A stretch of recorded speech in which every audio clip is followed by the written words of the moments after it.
What's new at Peernet? Now available for all of our document conversion service users is the newly released update for DCS version 3.19. New in DCS 3.19 is the addition of 2 new WatchFolder Service features prompted by the requests of our existing document conversion service users. The Peernet development team is always listening and improving document conversion service in accordance with the needs of our clients. These 2 new WatchFolder Service features are the ability to optionally maintain the input structure in the output folder, or to allow flattening of the folder structure and save all input files directly in the output location, and the ability to automatically create unique output names using a Global Unique Identifier, or a GUID, added before, after, or both before and after the original file name.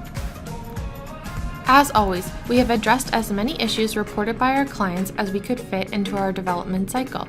Client feedback and in many cases sample documents are critical in terms of fixing issues. This new version includes fixes for a subfolder deletion issue when search filter is other than ***, and a file not found error when picking up files with WatchFolder Service. We have also fixed a network pooling issue found with slower networks and WatchFolder Service.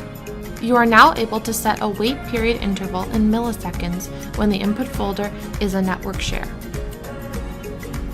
The install dialogues were also updated to be more informative when the backup zip file could not be created. This can happen when the default location of the user's documents folder is on a network share.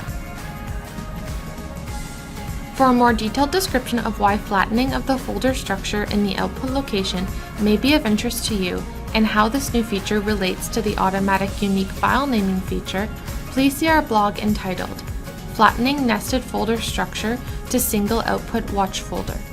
A link to this blog is provided in your newsletter. If you are looking for detailed instructions on how to configure your WatchFolder settings to enable these new features, I would encourage you to watch our new tutorial video called Flattening Folder Structure and Unique File Naming, also linked below. We hope you enjoyed DCS 3.19.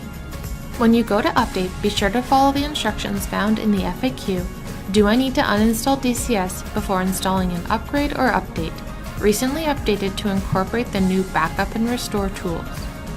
As always, if you need any assistance now or in the future with document conversion service, the Peernet support team is always happy to help.